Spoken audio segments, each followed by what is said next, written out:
Okay, greetings. So welcome back to this final, hopefully, part of this talk on comparative diabology, inspired by this conference in Czechoslovakia about esoteric European currents and the, the resurgence of the diabolic as something a bit chic in 19th century Paris. I've talked about that. And in European occultism generally, the devil has played an important and interesting role. What I've been doing in this series of addendums is talking about the bigger picture. And I'm proposing comparative diabology has a much bigger field, obviously. I want to finish with a few final thoughts. The first is, I haven't mentioned it specifically now, is the whole field of art history. Art history is fascinating to me. There's an A-level in Britain, which friends of mine have taught on, and I used to study at the Warburg Institute as part of my history degree, and Courtauld Institute at the University of London has got a great tradition of art history, and the arts are something we need to celebrate. We've just had a conference here on Leonardo da Vinci, great artist, but he was more than that. He was a polymath, an engineer, a philosopher, a musician. He designed musical instruments. And so the question for comparative diabology is, what are the images of the devil in art history? Fascinating. I don't know if anyone's ever published a work on that. I'm sure there are some works, but it's a huge field. God can't be presented according to Judeo-Christian Islamic law, but the devil seems to often be sculpted and painted. We all know the kind of iconography of the devil, but in modern art, that's been very interesting. There was an exhibition, I think, in Strasbourg or somewhere recently in Europe, of the history of the occult in European art. And in the Romantic period and modern art, the occult, the spiritual, the transpersonal was very important. So there's a whole field there, which I can't go into in enormous detail, but the images of the devil in worldwide art. And then, of course, in so-called primitive art, there are deity images, fetishes they were sometimes called by early anthropologists. A friend of mine whose mother was a close friend of Robert Graves used to go and spend holidays in Mallorca, and often was allowed to go and talk to Robert in his library, and apparently he had lots of these kind of early primitive art forms of the deity, including the goddess. And he was a bit of a collector. It's interesting that Freud himself collected god figures, god and goddess statuettes, which were on his desk in the Freud Museum where he lived in London, which I've taken students around. He was an art historian, and he loved the images of the gods of Egypt. So, and if you were not far from where I'm talking, there are the ancient cave paintings on the walls in southwest France, northeast Spain, including the shaman, sometimes with horns, the trickster, shamanic person who becomes possessed in the trance by the animal spirit to ensure the success of the hunt. These traditions are very, very old, occurring in cave art. So I think the devil dance to succeed, to make sure the animals come to the hunt and so on. This is 20, 30, 40,000 years ago. So there's a lot of art history to be studied here. And I think it's tragic when some cultures take the banning of art as something that then you bring down the great statue of the Buddha at Bamyan. The Taliban, of course, banned art. They did so thinking that, the devil is in art. And therefore they blow up one of the most priceless sculptures of world culture and heritage, the Bamyan Buddha statue, which I hope sincerely will be reborn. So another part of art history and the devil is anti-art, the whole movement of anti-art, which was iconoclasm and extreme Islamic banning of icons, and to some extent in Judaism as well. I think it shows a category error. As I've pointed out in my philosophical work, Being and Knowledge, I've done a long section on on aesthetics and consciousness, and we, all of us, make images and pictures in our minds all the time. We can't think, I can't talk, you can't understand what I'm saying, unless you can formulate thinking pictures in your mind. So the human consciousness itself is an artistic producing creator, and all poetry, all literature, all music, all mathematics, which is again symbolic images that we see in the brain. We are image-creating creatures. So art is at the very essence of what we do as human beings. And so to banish that is to banish consciousness. Yeah, and I don't believe God, the creator, whether you call it Allah or Ahriman and Ahura Mazda's, Zervan, all combined, or you call it God and the Goddess or Great Spirit. The language is inadequate to describe that absolute field that we come from. Hegel called it the absolute spirit. That'll do for me. That itself has created us, it seems to me, as image-producing creatures. So then we go on and produce art through... It's a way of celebrating, a way of giving back thanks. So anyway, there's a whole field here, the devil in art history. Recently there was a sacrilege in the church at Rennes Chateau. There's an image of the devil in the church, which was smashed and vandalised by someone who seemed to be inspired by Islamic fundamentalism. They were shouting Allah Akbar, in a little sleepy village in the southwest of France, where we're going on pilgrimage after our Mary Magdalene conference in a month or so. So the devil in art history is fascinating. Next topic I want to talk about is the question of environmental studies. It's another field that comparative diabology is relevant to, because one of the problems with the traditional view of the devil represents nature, earthiness, pan, sexuality, the female, and all that's bad and evil. We have to transcend, rise above it, go with Christ to the land of the angels, and become, as it were, disembodied. And this attitude has, I think, led to the rape of the earth and the development of Calvinistic, technocratic, economic civilization, which, as historians of capitalism and so on pointed out, had to desacralize the earth. The earth is not the body of the goddess. The earth is not a living thing. It's just resources to be pillaged and utilized for profit. So the big corporations of the planet that are going around doing mining in sacred sites, uranium mining. There's been a conference in Sweden just a few days ago for the Green Cross that my American representative was sitting on the board of, discussing how we can prevent uranium mining around the world. Well, I think one of the ways is to get a total rethinking of what the earth is. If we re-sacralize the earth as the body of the goddess, the mother, as all these so-called primitive cultures say, like the Aboriginals, the Druids, the American Indians, then we ask permission. If you want to take something from the body of the earth, you do your prayers, your ceremony, and you only take what you need, a little bit. You don't send in huge, great machines and rip out these things. And certainly you don't take out dangerous stuff like uranium just to make unnecessary types of energy and nuclear weapons. So I think the wisdom keepers, the shamans of the world, have always known that the earth is sacred. This is the greening of consciousness that the environmental movement's been involved in, deep ecology. This is why I set up the Global Green University back in the year 1999-2000 to act as an academic focus for these indigenous thinkers and intellectuals who often are not part of conventional mainstream academia because their views are not purely intellectual. Most deep ecologists also have a spiritual commitment to Gaia, to the Earth Mother, and also are connected to the idea of the interconnectedness of all knowledge. If you're an ecologist, every branch of learning, physics, maths, sociology, chemistry, whatever, they're all interconnected.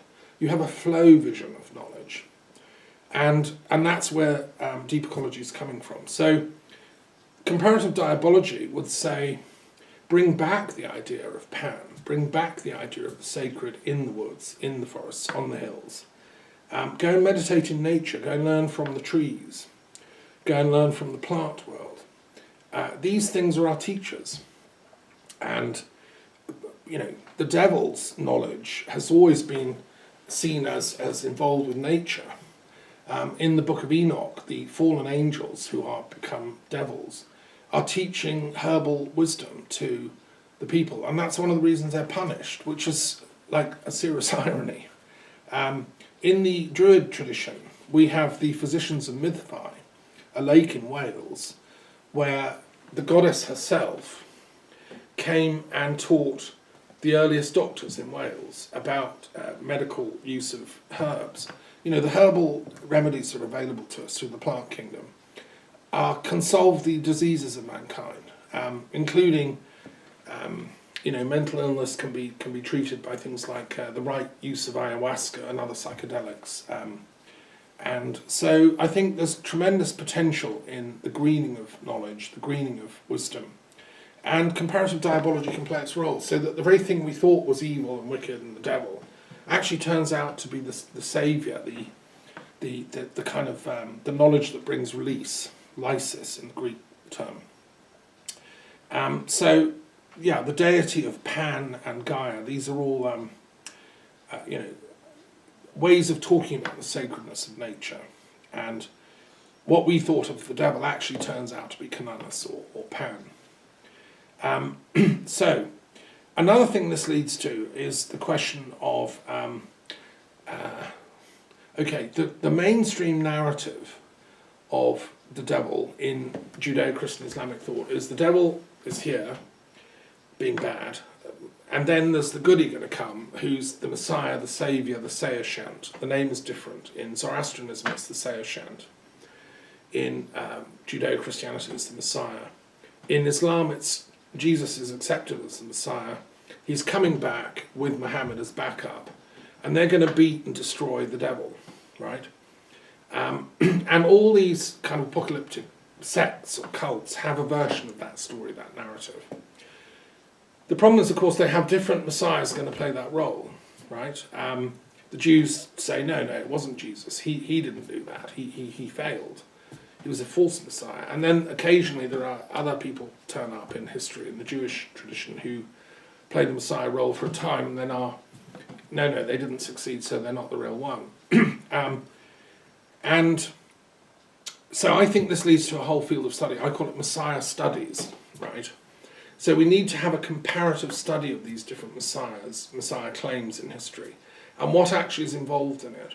The Seishant is the primal model, the template from which all the others came, and that was a Zoroastrian tradition, who also gave us the devil, right? So the Seishant is the redeemer who restores mankind back to our primordial goodness before the devil was allowed to be unleashed on this planet. The Seishant defeats the devil. Zoroaster wasn't the Seishant. Zoroaster was the first, or one in a line of prophets, and the Seishant will be the final one in that line, who then defeats the devil. And that idea is a great storyline, and that became very popular. The Jews learned it in exile in Babylon. They thought, this is a good idea, we'll take that idea. And they've been waiting for a Messiah ever since. The Christians thought this was such a good idea, we'll have our man Jesus as that Messiah, and we'll have construct a whole narrative around that. And the Muslims thought this is a good idea, so we'll keep the Jesus is the Messiah narrative, but we'll add the Muhammad is his backup and head of the armed forces division or whatever. And then we have variants of it. We have the Baha'i version, according to which Baha'u'llah is the actual Messiah. And we have then variants in Buddhism. We have Maitreya's coming, who's going to be the next Messiah. We have in Jainism the next Tirthankara, and so on and so on. I'm asking, as part of Messiah studies here, an interesting question. Can we have the myth of the Messiah without the myth of the devil, please? If we deconstruct the myth of the devil, if comparative diabology does its work, do we still need a Messiah? Okay, discuss. It seems to me that if we became more philosophical in our approach to the devil, and realised that, as Jung and these great thinkers have said, the devil is a state of fallen consciousness which we each have to work on. It's our depression, it's our grief, it's our alienation. As we work through that and become enlightened, each one individually, the need for an external devil falls away. And then does the need for an external Messiah also fall away? And then could not the collective enlightenment of the planet, coming out of our tortured demonic intelligence, brokenness, we come into wholeness and enlightenment, is that not the collective Messiah? You know, that's kind of what I think Krishnamurti, what Bion, the great psychologist, and who discussed this question of Messiah consciousness, and what other great thinkers, you know, Ken Wilber and other transpersonal thinkers around on the planet at the moment seem to be pointing to, and I'm adding myself to that discussion. I don't think it can be just one person who plays that Messiah in a battle with the devil. That myth has to be outgrown, and that's what our generation has to do. That's why this work is so important. This is like the Messiah Project, but it's a collective job, and it's, in a sense, the Messiah's job is to befriend the devil and declare a peace treaty, because the Messiah and the devil are one. Now, this is the paradox. This is like, you know, but perhaps Jung was right. The shadow and the light, they mutually need each other, and you don't get one without the other. So you don't get the Messiah without the devil. So the sooner they make peace, become best brothers, like the Gemini twins, we can get peace treaties all over the place between the different faiths, which is why I've authored the Interfaith Peace Treaty. Anyway, there's some thoughts about how deep this question of comparative diabology goes. And then we have the female Messiah, right? So Guillaume Postel, a very, very advanced Kabbalist mystic in Venice and France, said the next Messiah is going to be female, right? And we have other people, there are other groups who are saying this, and obviously that's true. If the Messiah consciousness is within us all and is to be actualized, then that has to be equally within each, you know, man and woman and all the different genders and, you know, all the transgenders and the varieties of embodiment that we are capable of as human beings. You know, then we get to have to celebrate being here in joy. This is what I call the state of joyism, as opposed to what we're doing now as a world of terrorism, where we're fighting Messiah versus devil battles.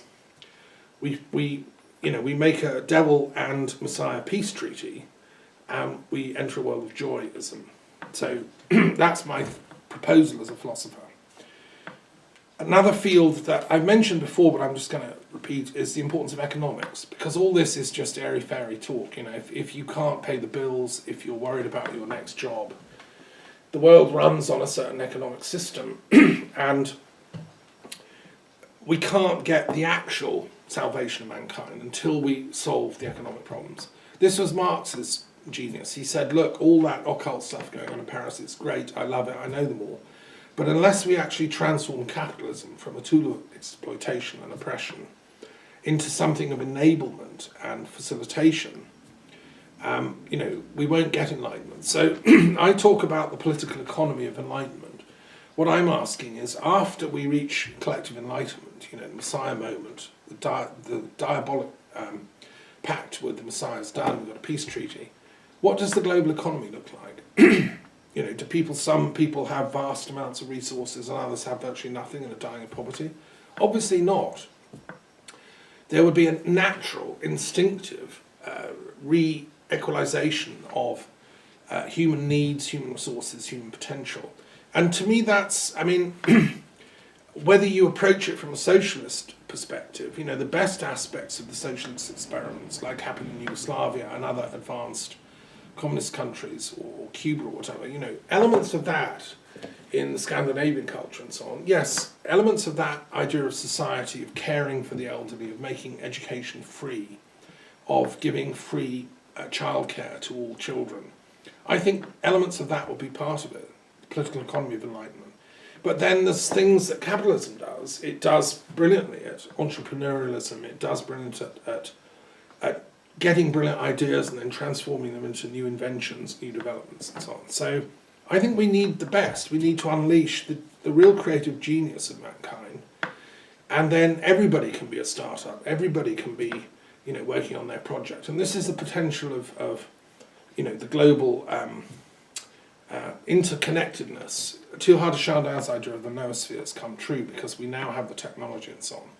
But we mustn't lose sight of Sophia, which is at the heart of this. I don't want to go into sort of digital dystopia where everybody's spying on everyone else and the only wealthy people are the intelligence agents working for a big corporatized, secret service, and all the geniuses like Assange are stuck in prison, terrified to look at their emails. No, we've got to liberalise and empower the creative genius of people. People like Assange should get Nobel Peace Prizes, in my opinion, because they've used the media to get out what's wrong with the old system. And so this is how we need economics to shift from being a military project to being a peace project. That's the visionary idea of the nonagon that Leonardo da Vinci Peace Prize is proposing. If we cap the Pentagon and build a Department of Peace, and we give it as big a budget as the Pentagon's got, and I think every intelligent American citizen would love this idea. Kennedy certainly would, the last great president of the USA, in my opinion. Then we can liberate that creativity, which we all have potentially within us, the work of the muses, for peace instead of for war and militarism. So, but somebody has to work out the economics of all that. Now, there are people working on the economics of peace.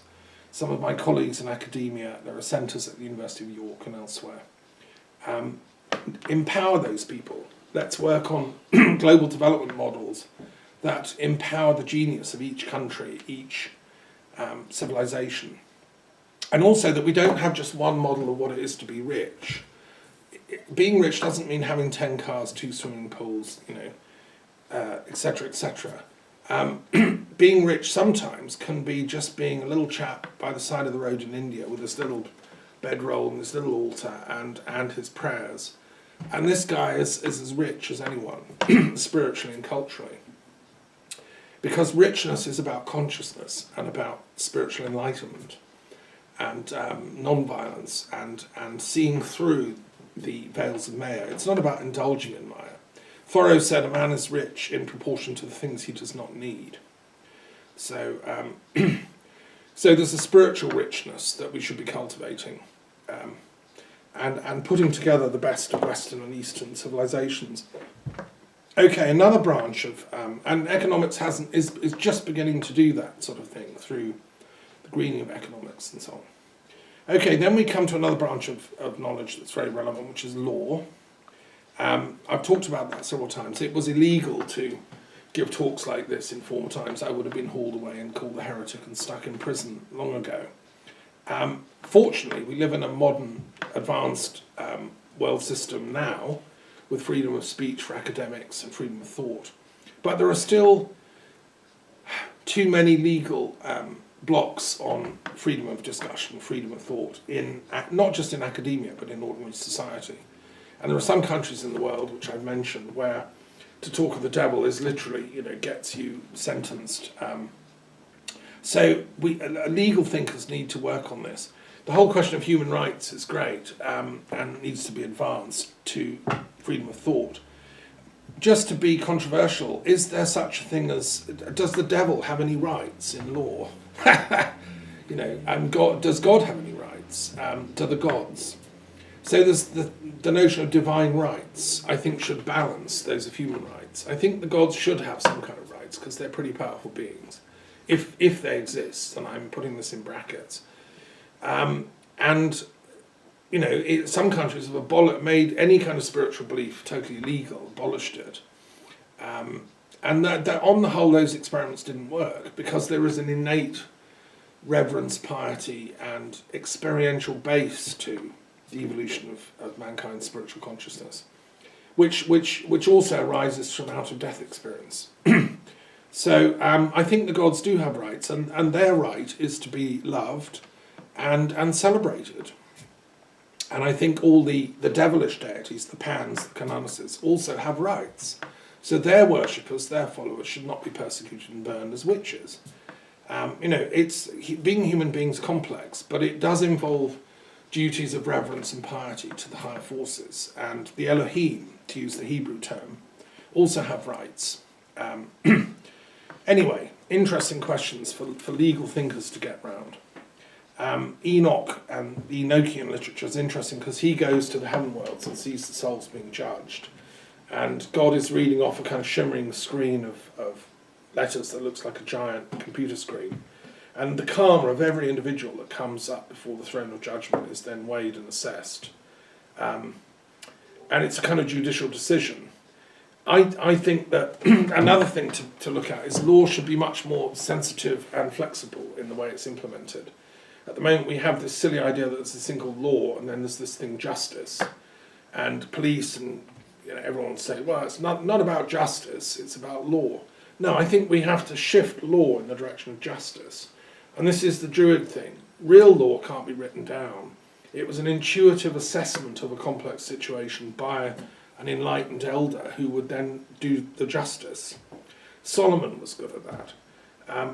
And we have too many lawyers and not enough justice givers. So I think, and that to me is diabolic, that we've ended up reifying what should be the flexible movement towards enlightenment that Hegel talks about in the philosophy of right. So we've, in a sense, we've reified, we've created the devil of modern law instead of the angels of justice. So and you get tragically you get lawyers who are corrupt, who don't tell the truth, who lie in court, and are almost effectively like criminals, but just in legal garb. So and judges that are corrupt. So I would say to all this lot that we need really an oath of veracity for the legal profession, just as I've suggested for parliamentarians, that they have to tell the truth in court to their clients, and that a court situation, the first priority is to find the truth of what happened, and everybody should collaborate in that. If the guy did it, he should confess. He should say, yeah, I did it. But then you go into the circumstances around it, and then you find a just judgment. So, in effect, I'm arguing in this talk on comparative diabology for justice for the devils of history, and for their worshippers, and an understanding, a peace treaty with the monotheists who just don't get it, who can't see, who don't understand the depths of theological position that paganism is coming from. So I think pagan faith should be liberalised and legalised in all countries. Right, my final point now, just coming to the end of this long explanation, is to do with philosophy. I've saved this to the end, really. As a philosopher myself, I'm fascinated by, obviously, the complexities of thought. And I think the whole devil myth, devil versus Messiah myth, is a consequence of what I call deep dualism. If you think about it, people that believe that literally and are fighting a war against the devil to the death, and are prepared to take down this entire planet, right? So when that's taken to its extreme, it becomes the devil is going to be destroyed and the planet with him. And we, the saints, are going to ascend 144,000 to some etheric heaven world where we'll be saved, but all the animals, all the plants, all the trees, all the planet will be destroyed in fiery nuclear war. And that's what God wants, these people argue. Well, anybody that could possibly think that, I think, really is suffering from what I call deep dualism. They've forgotten monism. They've forgotten the insight that there is a divine unity underlying existence, which paradoxically is what the monotheistic faith is supposed to be affirming. Islam, Judaism, Christianity and others are supposed to be saying there's a divine unity. I'm saying let's actualize that. But what I call not vulgar monotheism, which is we have the only God and he's the best God and he's better than all your devils, that's vulgar monotheism. Authentic monotheism is realizing the divine unity behind all existence and then celebrating and working with that. And that includes the unity behind the false battle between devil and Messiah. It's transcending that and finding the place of divine unity in our own consciousness and intelligence. And that's kind of what Plato was talking about, the vision of the one. We ascend back to that, okay? It's what Hegel and the quintessential traditions of European philosophy that I'm hopefully talking from bring that back, that idea of monism. So the philosophy of dualism then is like a bad dream we've woken out of. Yeah, this era of terrorism. It's like a nightmare we're going through, philosophically speaking, and it was precipitated by things like closing the academy by the Emperor Justinian, the shutting down of monistic Platonic thought in the name of dualism was part of that. When the Taliban blow up the Bamiyan statue, that's deep dualism at work. When they prevent philosophy lecturers from teaching and shut universities and so on. All those acts of what I call Sophiaphobia are actually anti-unity acts. So philosophy has a big role to play in this work of comparative diabology, as you can see, and I've tried to explain that in great detail in my book on Being and Knowledge, which I'm working on the proofs of. It's intended to be the sequel of Being and Time by Heidegger, Being and Nothingness by Sartre, and then I've spent 10 years working on Being and Knowledge, which is the final one in that trilogy. And I go into the metaphysics of unity and duality, and I do talk about all these issues in great detail in relation to the tension between knowledge and being itself. So I look forward to sharing with that with you later when it's published. We humans have this propensity to create duality. We sexuality, eros, are premised on duality, and yet the higher forms of sexuality seem to me, when you reach that place of unity, and there's a merger that happens, which is enlightenment, to use my term, which is the point of the wisdom affair, when that duality and oppositionality is then transcended in enlightenment. So philosophy has some work to do, right, and I'm calling all philosophers out there. Let's take on this project of comparative diabology. One thinker who did was Ernest Gellner, a great Jewish sociologist who I heard lecture. He wrote a very important book way back in the 70s about the devil as a philosopher. But it was a long time ago. We need others to come forward. Gellner's dead, unfortunately, and really, kind of expose the conspiracy that's been going on for a very long time, which is a conspiracy against our intelligence, actually, as a species, and a conspiracy against our intuitive monism. We know that the world is a unity and that we're part of it. We know that our little microcosmic being is part of this big being, and there is a unity. This is what the Vedanta and the Vedas and the Upanishads are based on, that recognition between the Atman and Brahman. And there's no need for the devil in all that. The devil is just a gatekeeper to make us really sharpen our arguments, I would say. So anyway, there we are. There's a few thoughts on comparative diabology. And if anyone's interested, I would just say the Global Green University is existing as a network of scholars who are working partly inside and partly outside conventional academia. My feeling is conventional academia has lost the plot a bit. It's been taken over by the military-industrial complex too much. It's become money-obsessed, legally obsessed. It's all about status rather than actual wisdom. So I created the Global Green University as an alternative university for authentic spiritual and academic exploration, and I'm very happy to work with anyone that wants to do a master's degree, for instance, on comparative diabology with us, or you could do a PhD in some aspect of all this. We need more scholars to come forward who are free of the shackles of the constraints of not being able to talk about what you really want to talk about. The Global Green University is a free intellectual space for interdisciplinary, transdisciplinary, spiritual, scientific, pioneering stuff.